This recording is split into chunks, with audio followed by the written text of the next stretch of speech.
ikaze madame Tabita Gwiza. Tabita rero niba unyumva ndiho ndagerageza gushaka umurongo wa telefone, sinzi niba wakanze rimwe, ariko mu gihe utaraza abantu benshi bagiye bakora reference ku muryango abantu muvukana. Tabita uranyumva? Yes, ndakumva. Uranyumva? Ndakumva. Ikaze muri kiganiro. Abantu benshi bagiye bakora reference ku muryango wa Rwigara, famille Rwigara, ariko noneho by'umwihariko uyu munsi ni w'ababyeyi. Umubyeyi Adeline Rwigara mu bantu bafunzwe na ntibagiwe ntabwo ari no kumwibagirwa, ariko yenda na madame Ngabire bari muri ya gereza. Publicité yakozwe ku binyamakuru, buryo tretema babonye, uburenganzira bwo bambuwe, ariko abantu benshi bagiye bavuga bafite ijambo bavuze ku bintu bya umubyeyi Adeline Rwigara. Ntawe uhari ngo tube twamubaza experience, ariko nk'umuvandimwe we muri victime, cyangwa se ushobora kuvuga muri point de vue y'aba victime biriya regime ku bintu bya traitement y'umuntu w'umubyeyi. Sinavuga ngo ujye muri detaye ibitarigeze bivugwa kuko ni byinshi, ariko noneho nk'umuntu nkawe ubivuga uvuga uti uwo muntu muvuga ni mukuru wanjye, ibyamukorewe byari bikwiriye kwigisha abandi badamu hirya no hino, cyane cyane mu Rwanda, yuko nta gaciro umubyeyi azahabwa n'iriya leta atakihaye. Ndagira ngo nguhe umwanya nawe ugira icyo uvuga. Tabita, ijambo ryawe. Murakoze Jean Paul, ndagushuhuje n'ababyeyi turi kumwe muri iki kiganiro, n'abashimira ko bagitekereje kugitegura no kuza kwifuriza ababyeyi bakuru bacu, bagenzi bacu bari mu nzu y'imbohe, bari aho batagombye kuba muri aka kanya. Babyeyi rero mwagize iki gitekerezo mukavuga muti reka duhuririze hamwe twifurize bagenzi bacu uyu munsi w'abamama. Ndabashimiye cyane. Mbere rero ko kandi nkaba nasuhuza n'ababyeyi aho bari hose badukurikiye, n'undi munyarwanda uwo ari we wese udukurikiye, ndabashuhuje. Ababyeyi by'umwihariko ndabifuriza umunsi mwiza w'ababyeyi. Mbere ko ngira icyo mvuga rero ku giti cyanjye, ndagira ngo mbanze mvuge message mfite yavuye ku mubyeyi twagombaga kuba turi kumwe akaba atabishoboye, ari we yitwa Console, Madame Major Ruzindana Alex, nawe wapfakajwe n'iyi leta yamaze abanyarwanda, nawe akaba ari umwe muri bo. Akaba rero yampaye message na Adeline, nubwo atari kuyumva, ariko nizera Imana ntashidikanya ko izamuha kubwumva ubu butumwa. Yagize ati Happy Mother's Day Adeline, kugira ubutwari nk'ubwawe mubyeyi ntabwo byoroshye, uri special. Yakomeje ati wabaye kandi uri umubyeyi utari umubyeyi gito, wabaye umubyeyi mwiza kubo wabyaye, ubu umubyeyi mwiza kuwo washatse, ndetse no ku banyarwanda benshi. Yakomeje ati wavugiye benshi badashobora kuvuga, Imana yonyine izabiguhembera. Ati ndimo ndasubira mu butumwa, ndimo ndavuga ubutumwa bwe. Yakomeje ati uwo mwicanyi wakwiciye akagusenyera akakwambura ibyawe byose, yarangiza akagushyira aho uri, aho mu nzu y'imbohe, ati jya kota umuriro. Ati ndagira ngo abamugeraho bazamumbwirire ngo na nyuma ya zeru Imana irakora. Ati kandi bazamumbwirire ko niyo nawe Adeline yakwica, ibyo wakoze kandi n'ubu ugikora, ibyo wavuze ntabwo bizigera biva mu mitima y'abanyarwanda. Yakomeje ati Adeline uri intwari, komera turi kumwe, happy Mother's Day. Mbivuze mu ncamake, ntabwo navuga ubutumwa bwinshi bwiza yampaye ngo mbishobore, ariko muri make ubwo ni ubutumwa madamu Konsole, madamu Majoro Ruzindana yampaye. Nkaba rero mbushohoje. Hari n'indirimbo yampaye ngo niba Jean Paul uri bubona akanyuze kuyimushyiriraho, nayo akaba yituye Adeline. Kuri ibyo rero, kuri ubwo butumwa mbahaye bwa Konsole, sinzi ko hari byinshi nakongeraho. Icyo nakongeraho nanjye mu izina ryanjye, ndagira ngo mbabwire ko uyu munsi ku itariki 13 z'ukwezi kwa gatanu aribwo bishe umubyeyi wacu mama utubyara mu myaka 21 ishize, ubwo interahamwe zaduteraga mu gihe cya jenoside zikatwicira abacu benshi. Uyu munsi ku itariki 13 ku munsi w'ababyeyi, uyu munsi nibwo bishe umubyeyi wacu utubyara. Byanyibukije cyane iyo uyu munsi wageraga, Adeline twavuganaga cyane, tukavuga ku mubyeyi wacu, tukavuga ibyiza byinshi yakoze, tukibukiranya ibishekeje, tugaseka, ubundi tukarira. Twakwibuka urupfu yapfuye n'ukuntu byagenze byose, kuko hari umubyeyi warokotse bari kumwe wabitubwiye, tukanarira. None uyu munsi ndibuka umubyeyi wanjye wishwe kuri uyu munsi ku itariki 13, yishwe n'interahamwe mu gihe cya jenoside yakorewe abatutsi. Nkanibuka n'abandi benshi bakomeje kwicwa no mu gihe byitwa ko kitari cya jenoside, kugeza kuri muramu wanjye ariwe mugabo wa Adeline, mukuru wanjye uri muri prison muri aka kanya. Nkanibuka Adeline uwo tuvuga uri muri prison muri aka kanya, bikambabaza kurushaho. Adeline uri muri prison muri aka kanya uzira ubusa, yabanje kwicirwa, agasenyerwa, agafunganwa n'urubyaro rwe rwose. Arambabaza kurenza uwishwe muri jenoside, kuko jenoside byari igihe cy'intambara, ariko ubu byitwa ngo ni igihe cy'amahoro. Nyamara kuri jyewe jenoside ntabwo yigeze ihagarara ku muryango wanjye, kandi irakorwa n'uwo natekerezaga, n'uwo numvaga ko yaje kuntabara, yaje kumpoza amarira narize mu gihe cya jenoside. Nyamara kugira ngo ayampoze nk'uko yabitubeshyaga, yarayangije kurushaho.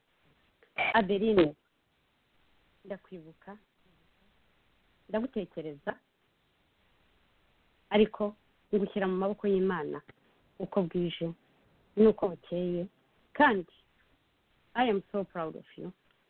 I miss you and I love you. Ndacyakomeza. Niba mumpaye akanya gato, mfite akamesaje gato nshaka guha ababyeyi bari mu buyobozi. Bagenzi banjye babikomojeho, banabivuzeho, bambanjirije, cyane cyane abo twita ngo abagore bari mu nteko ishinga amategeko, byitwa ngo bavugira abaturage. Mwe babyeyi bayobozi, shame on you. Murarya, mukaryama, mugaseka, mugataha, mugasanga abana banyu bakabahobera, bakabifuriza umunsi mwiza, bakabifuriza umunsi w'ababyeyi mwiza. Nyamara mukiyibagiza ababyeyi bari muri prison, mwafunze mugafungana n'abana babo bazira ubusa. Nyamara mwagombye guhaguruka mukabavugira. Ese ubwo mumara iki muri iyo nteko ishinga amategeko? Ubwo buyobozi bwanyu harya ngo bushingiye kuki?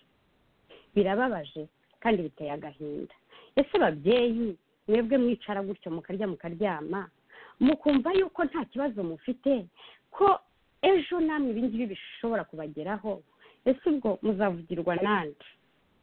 Muzavugirwa nande mutaributse kuvugira abari mu karengane? Ndakomeza ngira icyo nabwira ku banyamadini. Reka nibande ku idini ry'abadivantisite n'umunsi wa karindwi, kuko niryo navukiyemo, niryo nakuriyemo, niryo twebwe umuryango wacu twavukiye mu muryango w'ababyeyi. Papa yari pasiteri, twavukiye muri uwo muryango w'abasenga.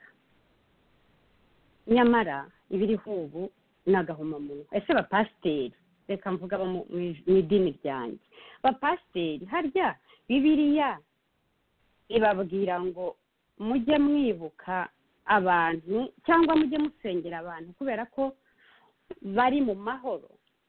Ugeze mu kibazo ntabwo agomba kwibukwa. Ese niko iyo Bibiliya mutwigisha, niko ibabwira? Njyewe numvaga ahubwo Bibiliya ibasaba kwibuka, gusengera, kujya gusura abari mu bibazo, abari muri purizo, abazira akarengane, ndetse mukanabavugira nk'abantu byitwa ko mutumwa n'Imana, mukoreshwa n'Imana. Ariko ibiriho muri iki gihe ni igitangaza. Uyu muryango wa Rwigara wakoreye Imana, bubatse insengero, bafashije abapfakazi, yewe bageze n'aho Adeline yakoraga muri department ifasha abatishoboye, yahakoze ibikomeye. Bibiliya iravuga ngo niba ukoze ikintu akaboko kamwe k'iburyo ak'ibumoso ntikukabimenye. N'ubundi ntabwo aribyo nshaka kuvuga ibigwi n'ibyo bakoze, ariko ndashaka kubabwira ko mu gihe bakoraga ibyo, mwebwe abapasiteri mwabaga mubatwariye hano hejuru, mubasingiza, muhora iwabo, mwagiye gusangira nabo. Ese ubu muri hehe ko najya mbumva mwagiye byibura no kumusengeraho ari muri purize? Mbabwire, hahirwa uwita ku mfubyi n'abapfakazi. Ese nk'ubu Imana nigaruka, Yesu nagaruka nk'uko twebwe abadivantisite tubyizera, twizera ko hazabaho ukugaruka kwa Yesu akatubaza ibyo twakoze. Mwe bapasiteri harya muzavuga iki? Muzavuga ngo urumva ni ukuri utubabarire, ntabwo twashoboye gusura abari mu nzu y'imbohe, ntabwo twashoboye gusura abo bapfakazi kubera yuko uriya mugabo arica, twaratinye, ni uwacu uko byakomera nubwo yica ariko ni uwacu.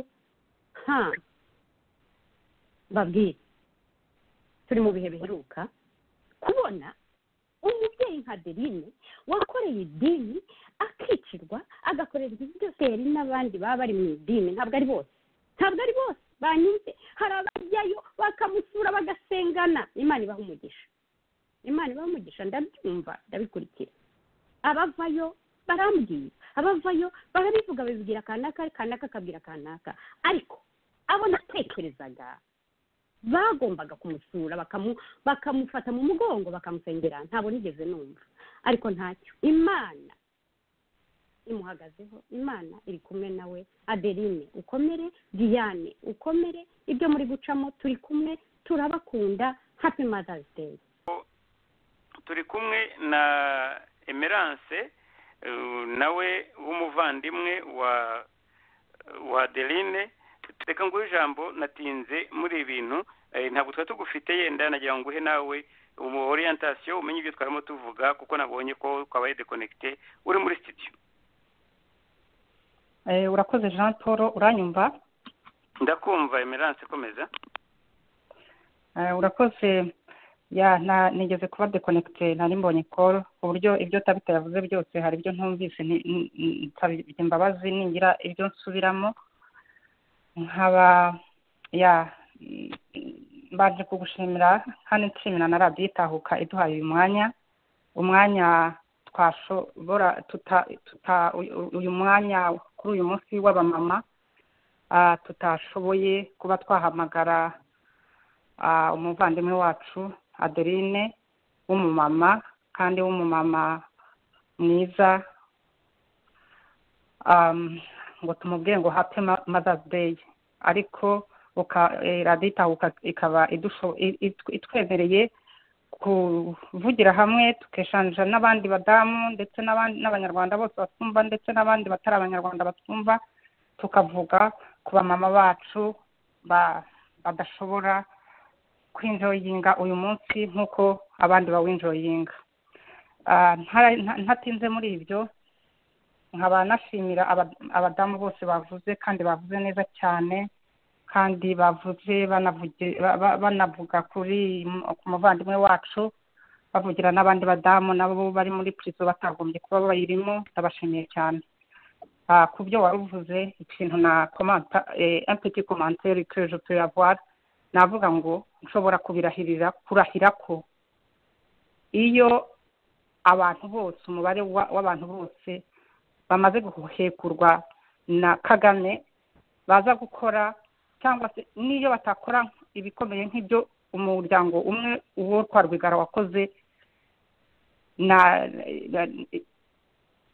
nkubwije ukuri ko haba Kagame ubu ngubu ikibazo cye kiba kirimo gikemuka.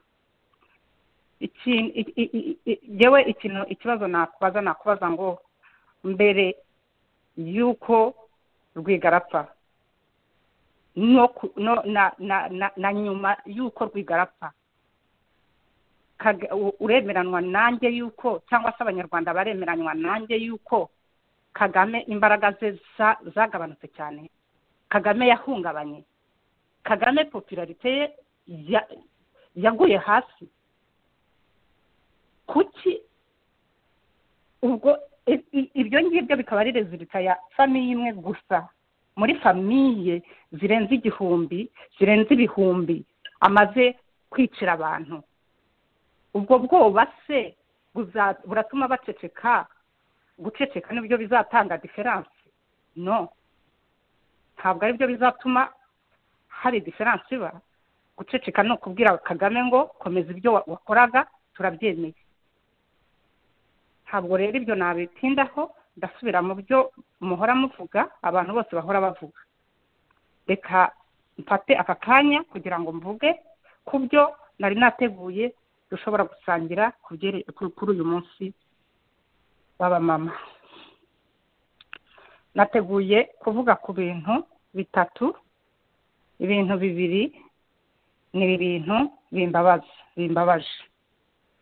Ikindi cya nyuma ni ikintu kinshimishije.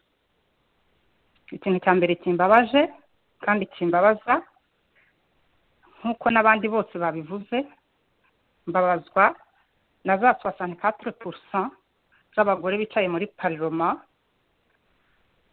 biyemeje kuba ijwi rya Kagame aho kugira ngo babe ijwi rya rubanda. Abo bagore ni abagore bize, na madamu Sendashonga yabivuze, ni abagore bashatse abagabo, ni abagore babyaye. Ariko kubera wa mukenyero w'ikimwaro umwe Masozera yatubwiye, wa mukenyero bambitswe na Kagame kandi bakemera kuwambara, batinye kuvuga ko kizira gupakaza umuntu, ukamusenyera, ukamusahura, ugatoteza imfubyi ze, ukageza naho umujugunya mu buroko. Barabitinye kubera ko bemeye kwambara wa mukenyero. Icyo ndakirangije, nicyo cya mbere kimbabaje kandi kimbabaza buri gihe. Icya kabiri nashaka kubabwira ko kuva ku itariki ya 4 z'ukwa kabiri mu 2015 bica Assinapol Rwigara. Buri gihe murabizi yuko inkuru yo kwa Rwigara iba ari breaking news every day. Buri munsi rero iyo nyumvise mpita nsubira inyuma ngatekereza mu mwaka w'1990 kugeza muri 1993 igihe nari Burundi, twari twarahungiyeyo jewe na umuryango wa Berine, nanjye jewe nari nkiri mutoya, nari ni Maria, nkibuka bikansubizayo, nkibuka ubuzima twari turiho. Abantu bose bari barahunze b'abatutsi babaga hanze barumva ibyo mvuga, ubuzima twabaga twagiye mu biterane, turimo tuvuga ku byerekeranye n'ukuntu dukwiriye gutera inkunga FPR no kugira ngo dutere inkunga urugamba. Ndabyibuka nakoreraga umuhinde ndi umusekreteri, nakoreraga amafaranga y'u Burundi 20,000, ariko hafi ya 1/2 narayakotezaga kuko je nari celibateri, nta bindi bintu nari mfite, nta zindi charge nari mfite. Twaritangaga, ariko icyadushimishaga nuko ibyo twabaga turimo nubwo bwose byabaga bidukomereye, ariko twabaga dufite morali tuvuga ukuntu inkotanyi zizatsinda n'uburyo ubuzima bwacu buzahinduka. Adeline rero niwe wabaga afite ijambo, kubera ko yabaga afite inkuru yavanye kuri Sinapoli, yabaga afite inkuru yavanye mu bantu babaga babagenderera bakomeye, yewe twaganiriye akaza atubwira mbese uburyo twari dutegereje igihugu, kiriya gihugu cy'u Rwanda nyuma y'uko inkotanyi zitsinda, ni nka ya teri promise imwe bavuga muri Bibiliya. Hanyuma rero ubu ngubu iyo mbitekereje nibuka Adeline ukuntu yabaga ashyushye, ambwira ibintu ukuntu bizaba bimeze, ukuntu aba umututsi agiye kubona ijambo, noneho umututsi agiye kwiga, umututsi agiye gukira agatunganirwa. Ariko iyo ntekereje uwabimbwiragaho ari, uwabimbwiragaho umugabo wari, uwabimbwiragaho umwana wari, numva ndavuga nti FPR yabaye disappointment ku banyarwanda bose bakunda igihugu, yabaye disappointment ku bahutu bifuzaga impinduka, iba disappointment ku batutsi cyane kuko bari bafite high expectations, yabaye disappointment ku barescape banze kwambara wa mukenyero, abanze kwambara umukenyero b'abarescape. FPR yababaye disappointment, kandi barahari benshi. Yabaye disappointment cyane kuri famiye Rwigara, ariko cyane iba disappointment kuri jewe na Adeline twari dutegereje teri promise. Icyo ngicyo nacyo ndakirangije, ntabwo navuga ibimbabaje gusa, reka mvuge n'ikinshimishije. Ikinshimishije kuri uyu munsi w'abamama, nshimishijwe nuko humiliation Kagame yashatse gushyira kuri Adeline no gushyira ku muryango wa Rwigara, ahubwo yatanze le résultat contraire. Adeline nk'umumama twe twari tuzi ubutwari bwe nka famiye ye, ariko ubu ngubu kuva aho Kagame atangiye kumwibasira no kwibasira umuryango we, ubutwari bwa Adeline buzwi n'isi yose. Ibyo ndabishima. Kandi rero Adeline ni intwari. Ntabwo mbibarusha, mwarabyiboneye. Sinzi wavuze ati yabereye ijwi abanyarwanda bose, yatubereye ijwi, mwese yababereye ijwi. Ubwo ni ubutwari. Ariko noneho rero jewe reka mbivuge nk'umuntu wa famiye ya Adeline, ibyo nashaka gusharinga namwe ku butwari bwe ni bibiri nshaka kuvugaho. Adeline murabizi ko umugabo we yari umucuruzi, yabaga mu ngendo. Adeline niwe wabaye mu rugo abana n'abana, yasura ko abana babonye education, ko abana bakura ari abahanga mu ishuri.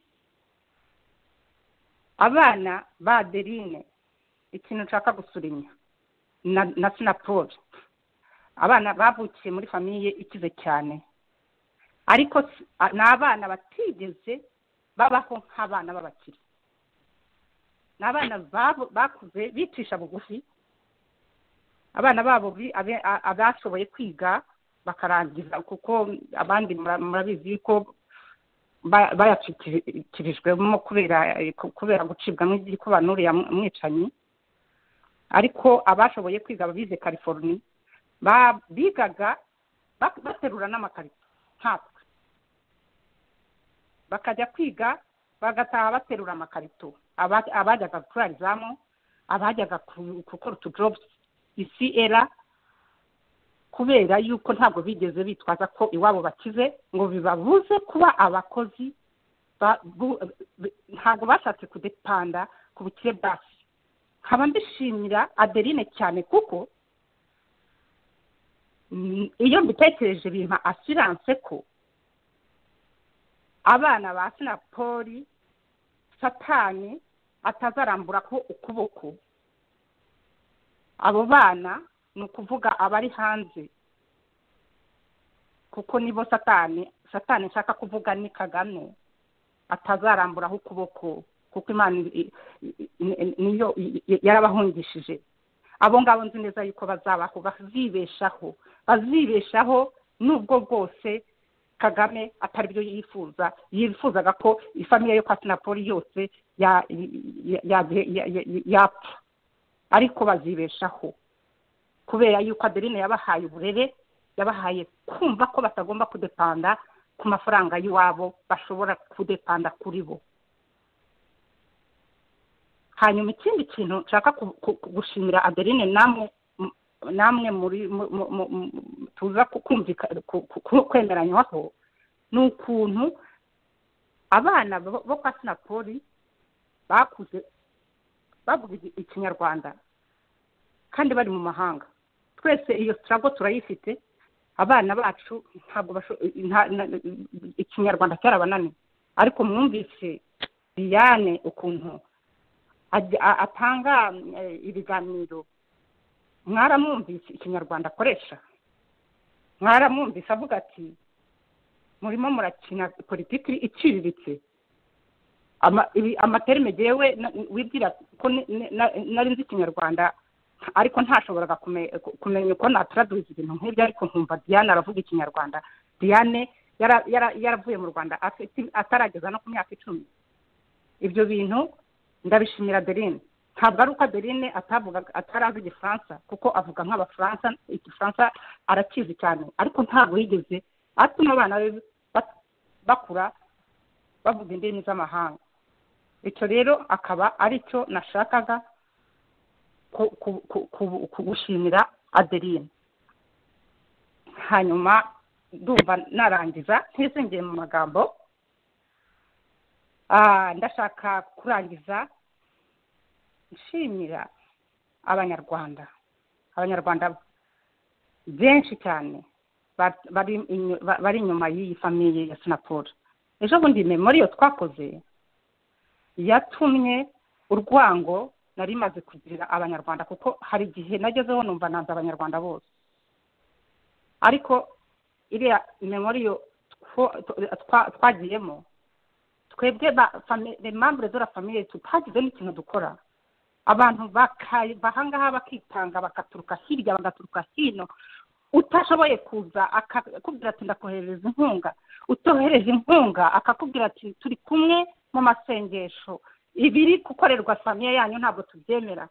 Byatumye iriya event yatumye mbabarira na babandi bakenyeye umukenyero w'ikimwaro, kuko nibutse yuko hari umuntu wavuze ati l'homme n'est bon, c'est la société qui le corrompt. N'abanyarwanda ntabwo bari babi, Kagame niwe wabaterurije arabasindura, ariko ubundi abanyarwanda baracyafite valeur, baracyafite ubumuntu, baracyafite urukundo. Nicyo nagira ngo ndangirizeho. Murakoze. Ndagira ngo duhe ijambo Madame Joseline Umuhorakeye, turi kumwe nawe muri kiganiro. Joseline, niba unyumva, ndumva mikoro yawe ifunguye, ijambo ni ryawe. Ndabumva Jean Paul, murakoze kandi ko ijambo. Ngewe kuri uyu munsi w'ababyeyi mbanje kwifatanya kwifuriza umunsi mwiza ababyeyi bose batwumva, mpereye ko turi kumwe hano muri studio nkaba nkurikizaho kwifatanya n'ababyeyi batabashije kwifurizwa umunsi mwiza kubera ko bambuwe ubwo burenganzira nka Adeline Rwigara na Victoire Umuhoza n'abandi babyeyi bose bambuwe ubwo burenganzira. Sinareka no guhoza n'abana babo kuba umunsi nk'uyu mwese muri ababyeyi murabizi uyu munsi abana baduhaye indabyo baduhobeye batubwiye ko badukunda. Buri mubyeyi wese ufite umwana uyu munsi wamubereye umunsi mwiza, ariko nimutekereze nk'abana ba Ingabire, mutekereze nk'abana ba Adeline batabashije kumubwira bati turagukunda umunsi mwiza mama, batabashije kubona ubwo burenganzira bwo kwifuriza ababyeyi babo ibyiza nk'ibyo abacu batwifurije. Ni ibintu bibabaje cyane, birababaza umwana bikanababaza n'umubyeyi we. Ibyo rero nagira ngo mbivuge mbishimangira kandi mvuga nti ako n'akarengane gahebuje kuba umuntu w'umubyeyi atabasha kwifatanya n'umwana we kuri uyu munsi kandi nta mpamvu n'imwe ngo ari uko gusa atabashije gushimisha amatwi y'ubuyobozi buyoboye u Rwanda. Adeline ni umubyeyi ariko ni intwari ku muryango we no ku gihugu cyacu. Victoire ni umubyeyi ariko ni intwari ku muryango we no ku gihugu cyacu. Aba babyeyi ni intwari kuko ibyo bashoboye ni iby'ubutwari. Kugira ngo ube uri umubyeyi twese turibo. Umuntu avuga ati mvuye i Burayi ngiye guhangana muri kiriya gihugu kandi azi ko ashobora gupfirayo cyangwa se ashobora guhera mu munyururu nka kuriya byagendekeye Victoire Ingabire. Mu butwari umuntu nka Adeline akavuga ati yewe yego siniyamamaza n'umukobwa wanjye wiyamamaza ariko simuva inyuma, ndajyana nawe, nzapfana nawe, nzafunganwa nawe, ariko ntava mu kiganza cyanjye. Ntaceceke ngo avuga ati uyu mwana ni wowe wabyikururiye, uyu mwana nabibazwe. Agahagarara akajya mu muhanda, agahagarara agahangana kubera umwana we. Ni ubutwari budasanzwe. Niyo mpamvu mvuga ngo aba babyeyi ni ababyeyi ariko ni intwari ku miryango yabo, ni n'intwari ku gihugu cyacu, kuko ibi ni ibintu bikorwa bishoborwa n'ababyeyi bake cyane cyane. Ibyo rero nkavuga nti none babyeyi niki cyakorwa kugira ngo aka karengane bakorera ababyeyi gahagarare. Umubyeyi afite uruhare rukomeye mu guhagarika aka karengane. Ngiye nasaba ko twajya tubwira abana bacu ibitwubaka, kuko iyo urebye uravuga uti saba bonyine, ntabwo ari Adeline wenyine, ntabwo ari Ingabire wenyine, nimurebe ababyeyi bari bafite abana ubu basigaye ari incike, basigaye ari ingumba, ukagira ngo ntiyigeze abyara kubera ko abana bose bamushizeho. Batamushizeho ku bundi ku zindi mpfu, bamushizeho kubera ibibazo twagiye duhura nabyo by'ubuyobozi bubi bwagiye bubaho mu gihugu cyacu. Umuntu akakubwira ati nari mfite abana 5, nari mfite abana 10, akaba asigaye ari umwe. Uyu munsi ukaba wageze nta mwana n'umwe wamubwiye ngo mama ugira umunsi mwiza w'ababyeyi. Ibyo byatewe n'iki? Byatewe n'ubuyobozi bubi bwasimburanye n'ubu kituyobora. Bumwe bwavuyeho hajyaho ubundi kandi uko bujyaho ariko noneho bikaza umurego. None se ko turi ababyeyi twahagarika ku karengane gakorerwa ababyeyi bagenzi bacu gute? Umubyeyi ni umuntu ufite uburenganzira bukomeye ku mwana we. Icyo umubyeyi abwiye umwana agifata nk'ihame. Nubwira umwana wawe ibibi azabifata nk'ihame kandi azabikora, kuko abo bose bagenda bahekura ababyeyi, abo bose bagenda bagira abana imfubyi. Umwana uyu munsi arahari ariko nta mubyeyi agifite, ntabasha kubwira umuntu ati happy Mother's Day. Umubyeyi ntabasha kugira umwana wamubwira ati nawe ugira umunsi mwiza kubera ubuyobozi bubi twagize. Ndavuga kubera ubuyobozi bubi twagize, kubera kugira ibintu bituma wigomba kandi warabyaye umwana asigara wenyine. Nk'ubu natekereje reba abana ba Adeline, nimurebe abana ba Victoire Ingabire, abo nabo tuvuga batabashije kuba bari kumwe n'ababyeyi kubera iki? Kubera ubuyobozi bubi. None twebwe nk'ababyeyi twakora iki kugira ngo ibyo bintu bitazongera kubaho, bitazongera? Uyu munsi, ejo bundi byari Victoire Ingabire, uyu munsi ni Adeline, ejo ni wowe cyangwa ni njyewe, ejo ni wowe cyangwa ni njyewe. Wa wundi uzaba uri aho umwana we atongera kumwifuriza umunsi mwiza, wa wundi uzaba ari ahantu adashobora guhobera umwana we ku munsi nk'uyu.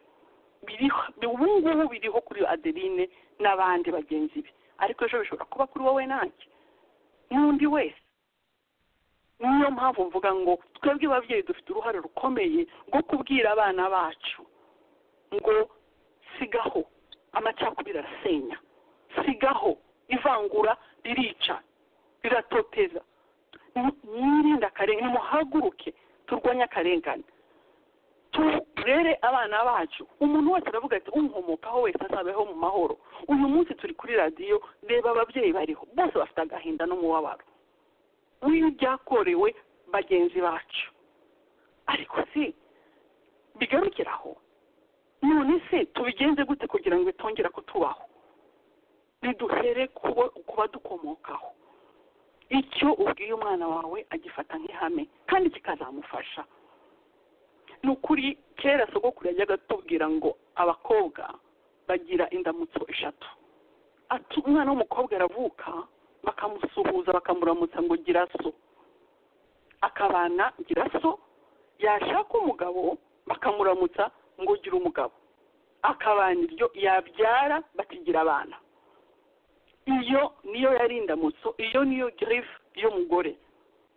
Iyo ugize imana rero ukaba ubafite bakajya bagusuhuza batigira abana. Ya mbere na imisinze Joseline, ya mbere ntabwo numvise gira umugabo nagira abana. Ya mbere indamutso ya mbere ni gira so, gira so. Iya kabiri ni gira umugabo, iya gatatu ni gira abana. Ubwo ukaba mbese ubaye igikomererwa, ukaba umuntu wese akakuramutsa kugira ngo atigira abana, gira abana, gira abana. Yari indamutso y'icyubahiro. Ariko rero iyo ndamutso ubu mu banyarwandakazi benshi ntibakibasha kubibamutswa iyo ndamutso kubera ko babaye incike, kubera ko ubuyobozi bubi bwabamazeho urubyaro, kubera ko batashoboye kwegeranya abana babo babwire ngo sigaho icyo gusa. Wijya muri biriya uri kumva abangaba kugira ngo tubashe kubana neza. Twagiye tugira ibyago bikomeye mu mateka y'igihugu cyacu kubera gukunda abacu. Jewe mbyita gukunda nabi, gukunda uwawe ugakunda ubwoko bwawe ugakunda amaraso yawe, ariko ukayakunda nabi. Kuyakunda nabi icyo mvuga ni kurobanura, kuvangura. Amashuri ni aya bamwe abandi ntibakayiga, inka ni iza bamwe abandi ntibakazigire. Kuva kuri ba sokuru na ba sokuruza kera, iyo batavangura ikibazo kiriho uyu munsi n'ikiba kikiriho. Ariko igitangaje ni uko iminsi yagiye, uko ubuyobozi bwagiye busimburana, uko gukunda abawe nabi byagiye bikomera mu banyarwanda. Umuntu agakunda be akavuga ati aba nibo banjye, ubu nibwo bwoko bwanjye, aba niyo maraso yanjye, ibyiza by'igihugu ni ibya bamwe gusa, bariya ntibakabigire. Amashuri nayo, akazi, kugeza kuri uyu munsi. Impamvu mvuga ngo ni ugukunda nabi, ba bandi waheje baraza na bya bindi byiza wakoreye abana bawe, bimwe byiza washatse mukabita, mugahunga, mugapfa. Byaratubayeho n'ubu biracyahari. Twige gukunda abacu neza. Gukunda abacu neza ni ugusaranganya duke dufite mu gihugu cyacu, ni ukubahana, ni ukudatoteza, ni uguhagarara tukavuga ngo twanze akarengane. Icyo gihe nudahaguruka uyu munsi ngo uvugire Adeline, uvugire Ingabire, ejo bizaza iwawe. Uzabigenza ute? uragira ngo nawe abawe bana barire batyo? Uragira ngo se uriya mupfakazi asigaye ari wenyine nawe bikubeho kubera ko wakunze abawe nabi? Kunda abawe ubabwira uti bana banjye nimureke dusaranganye ibyo dufite, nimureke tubane muri iki gihugu gito cyacu cyiza dukunze twese kimwe, amashuri abaya bose tureshye mu nzego zose z'ubuyobozi tube bamwe. Icyo gihe nibwo uzaba ukunda uwawe. Uyu munsi niba hari umututsi ushaka kuvangura ntabwo ankunze yewe, nta nkundiye n'abanjye kuko babanda heza bazagaruka. Mwarabibonye, turebe ingero ziri hafi. Ejo bundi byarabaye imyaka 30 babandi bavanguye baheza abandi, abari banywa amata nitwe tuyanywa twenyine, inka ni izacu gusa zizabariye. Ibyo bituma tumara imyaka 30 hanze, abantu barapfakara, abana babipfubye. Ababasimbuye nabo bakireka tuze tubarushe, aba bahera ishyanga ntibakagaruke, kandi amashuri ni ayacu, akazi ni akacu, igisirikare ni ibintu byose ni bariya ntitubashaka mu Rwanda. Imyaka 30 yarashize kubera ko wakunze abawe nabi, babandi baragaruka, bya bindi byose abawe barabita barapfa, n'ubu baracyari mu mashyamba. Noneho uwaje aza noneho akora ibidakorwa, akora ibingibi turimo kuvuga byaba Adeline, akora ibingibi turimo tuvuga kuri ba Victoire n'abandi bose, ariko arakunda be nabi. Kuko niba wibaza ko uyu munsi Cyomoro yashoboye kubwira nyina ngo Happy Mother's Day, ariko umwana wa Rwigara ntabyo yabwiye Adeline, wamubujije ubwo burenganzira. Umwana wa Ingabire ntabyo ashoboye, niba izo ndabyo bowe baziguhaye ariko bariya ntibazibonye, ubwo se urakunda abawe neza? Urumva abo ngabo batabashije kwiha ababyeyi babo bamerewe bate? Urumva se ako gahinda n'umubabaro bazabimarana imyaka nishaka ibe 50-60 ariko bazaza kandi babitesha abawe, kuko abawe wabakunze nabi, ukandamiza, utoteza, uwica, ubwongera imfubyi, byongera abapfakazi, urenganya. Abo bose baragenda bakisuganya kandi bazagaruka, kuko nawe waragarutse nyuma y'imyaka 30. So twige rero nk'ababyeyi gukunda abacu neza, tubigisha gusaranganya, tubigisha kubaha ikiremwa muntu, tubigisha ko bagomba gusangira n'abandi, batagomba kurobanura, ukandamiza, batagomba kuvangura.